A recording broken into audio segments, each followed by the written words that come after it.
Hi, this is Scott Garibay, and today I'm going to be talking about Dungeons & Dragons and player types that we recognize from player types that have been identified in Magic the Gathering. And these player types are Johnny, Timmy, and Spike. These are all names that the Magic the Gathering developer team identified for players that have the following play styles. Johnny's win creatively. Timmy's win big. Spike's win always. All right, okay. Now, clearly that's the intent. Spikes don't actually win always, but they do win more than Timmy's and Johnny's, without a doubt, okay? All right, so let's talk. So the reason why I want to talk about this is every Friday night I play in Friday Night Magic with my my junior high son, my youngest son. I have 2 sons and 2 daughters. We're very blessed. Magic the Gathering is a tradition within the Garibay household. I have been playing since the very beginning of the game in 1993. My oldest son, who is my working age son, he just graduated college and has gone into the working environment. He's now a developer down near Washington, and he was pretty much raised he started in his junior high years. I was taking him to F&M.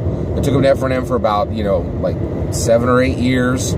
And it was a huge hobby for him. It was really important to him.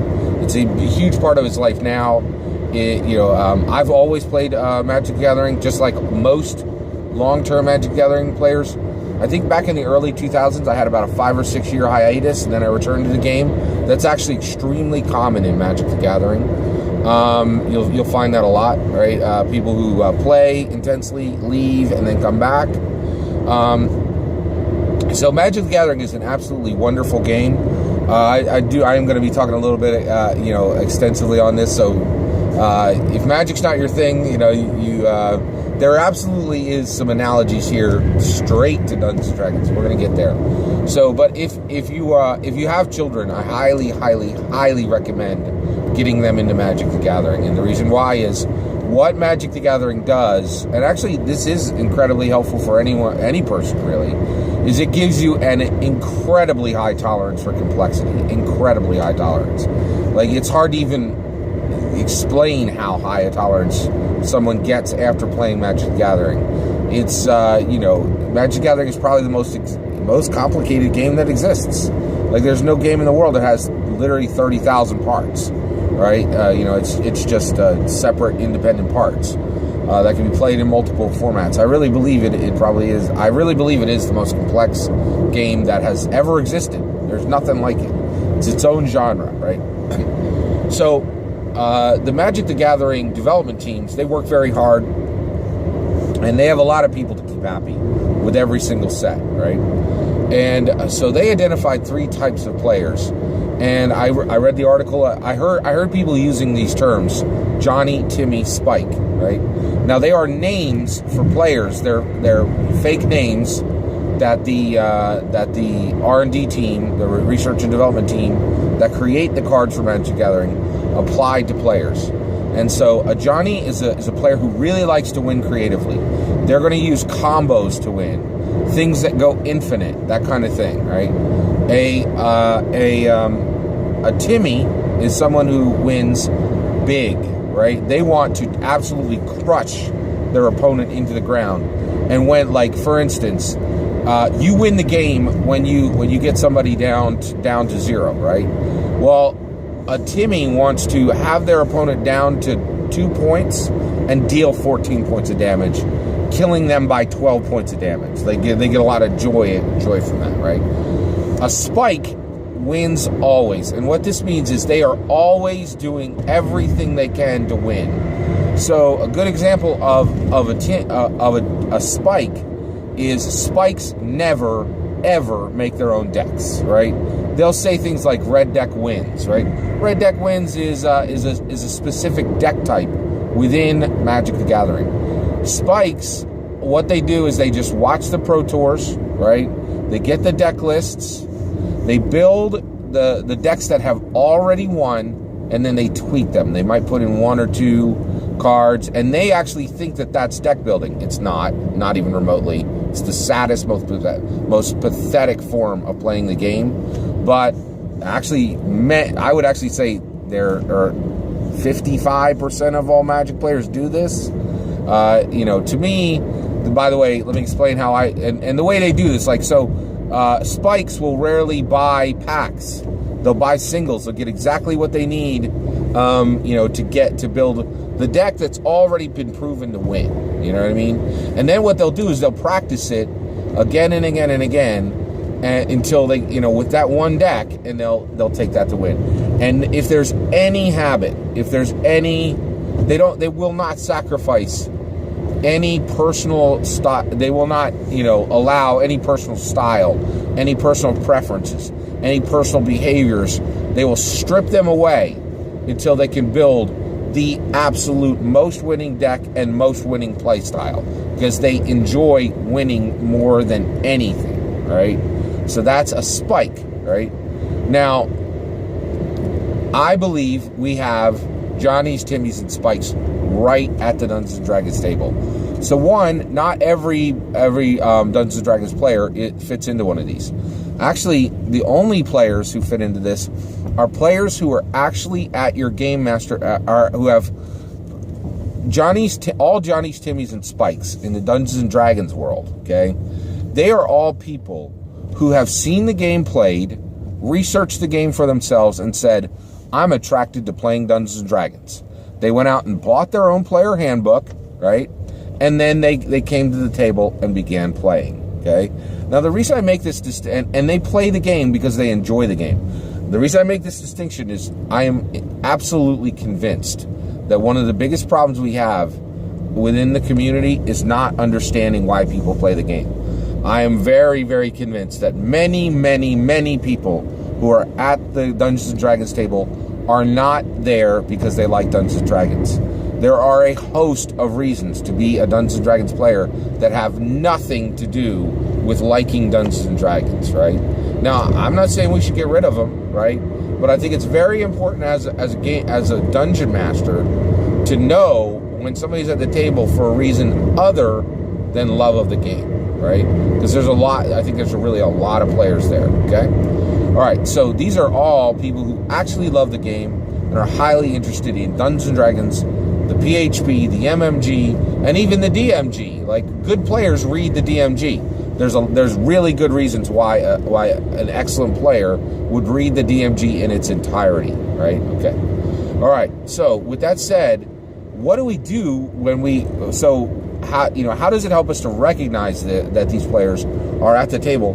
And then how do we deal with them once we realize that's who's sitting? What do we do if we figure out that we have a Timmy sitting at our table, right? All right, so one, now that you're aware of this, and if you're aware that you are going to have Johnny's, Timmy's, and Spikes sitting at your table, one, you're halfway there already, because one of the things that's another thing is, whenever I'm talking about Dungeons & Dragons, I'm trying, when I'm commentating on how to play Dungeons & Dragons, I'm not talking about playing Dungeons & Dragons and having fun. There's lots and lots and lots of channels that will help you do that, right? I'm talking about top tier play. And what I mean by that is everybody is executing as best as they can to bring and create the best Dungeons & Dragons table, right? And like, that's kind of sounds odd, right? And this is really a different area of the game, without a doubt, right? Because one of the things I've been thinking a lot about lately is playing Dungeons & Dragons with people who aren't your friends, right? Because you're looking to create a table where stories are going to be told that you'll remember for the rest of your life, right? And that may mean that you go and you get players who have skill sets that your friends don't, right? Things like that. What I'm talking about is absolutely top tier play, Dungeons & Dragons play, right? All right, so one thing is awareness, right? If you are aware that you have Johnny's, Timmy's, and Spikes at your table, you have the vast majority of all dungeon masters are incredibly intelligent, incredibly savvy, and incredibly creative. If you're aware of something, you're going to have a solution in your mind right away, generally, and you can run with that, right? So it's really important to be aware of that, to be aware that these are the type of players that you have, right? So, you know, like let's talk about a Johnny Wizard. You know, a Johnny player in Dungeons and Dragons who wants to win creatively. That's going to be a wizard who throws down grease and then asks the rogue to drop an opponent prone into the grease and then hits them with a fireball. You know, that's creative. And if that happens, you as a dungeon master, you should be more incented to allow that to happen and give extra damage and give extra experience points, especially if you know that you're dealing with a Johnny. They're trying to win creatively, right? The other thing is, we should, you know, I believe in rules as written, right? So, but there are times where there's questions about how to interpret the rules within the game, right? So if there's a question on how to interpret, if it's not clear in the PHB what is meant by the rules, then the authority is absolutely given to the dungeon master to actually just interpret that the way they wish. So if you have a player who is a Timmy and they really like to win big, right? Then what you want to do is you want to make sure that when you interpret how cleave works, right, that you give as much, you give as much to the player as possible for allowing them to deal as much damage as possible, as much damage as possible, as frequently as possible, right? You want to interpret the rules. You don't need to make up new rules. You don't need to misread the rules. But if there's areas of interpretation and it's not super clear how that can be done, you want to interpret in favor of the Timmy to make that Timmy happy at the table. The exact same situation, right? When you have a Spike, right? And they're asking for interpretations, you will not do that, right? So you will not. So what does a Spike look like at a Dungeons & Dragons table? One, they're not building their character. They're going online, they're finding the best build, and then they're bringing those ideas back, right? Now, they're probably not going to bring a sheet or an article. They're going to read the article, and they're going to come to the table, and they're going to execute it at the table, right? But you should be able to recognize when you're dealing with a Spike, right? They're dealing with builds and that are out there on the internet, and this is the optimum paladin build, and this is the optimum cleric build, right? Now, with a Spike, you never want to, in my opinion, you never interpret in their favor. And the reason why is their favor has already been given to them by just, dealing with, physics majors who have figured out the best way to build a fighter. You know what I mean? They've already been given their favor from the internet, which I think is pretty stinky. I do not condone getting rid of those players. We keep every player who comes to the table, in my opinion, as long as they are treating everybody else at that table with respect. I'm willing to deal with any kind of nonsense they have as far as trying to game the rules or do any of that stuff. As long as they are showing respect and kindness to the other players and to you, right, I'm fine with that. They can, I don't have any problem with rules lawyers. And so Spikes, essentially, they have a rules lawyer aspect, but the biggest thing about a D&D Spike is they're not actually playing their character. They're playing a build that's been built by somebody else, right? Which, again, I think is sad and pathetic, but that's where some people start, right?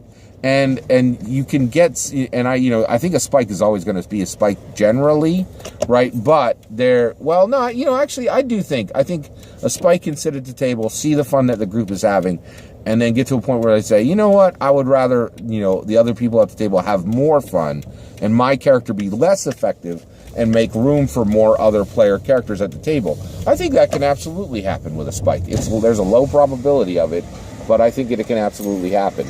And so if we're aware as game masters, we should, how we interpret the rules, what magic items we give, and that's the other thing. You want to starve a Spike, right? Because a Spike is generally going to be a more effective build than any other player character build at your table. And so you just want to realize with a Spike, you want to starve them as far as magic items, as far as experience points, all that. And if they get frustrated, right, I never lose a player as far as saying, leave my table, unless they're not showing respect and kindness to the other players or me, right? And then, but that really has nothing to do with Dungeons & Dragons. That's just a life principle. Don't deal with jerks, right? That really doesn't have anything to do with Dungeons & Dragons. But so basically you starve them, and if they get upset and they leave your table, Spikes are the only types of players that I was like, don't shed a tear if they leave your table, right? And the other thing that you want to do is you want to like, a way to deal with the spike also is they get some XP, right? And you say, hey, what are you thinking about spending your XP on, right? And if you can figure out the build they're building toward, figure it out, and then encourage them to go in a less optimized way.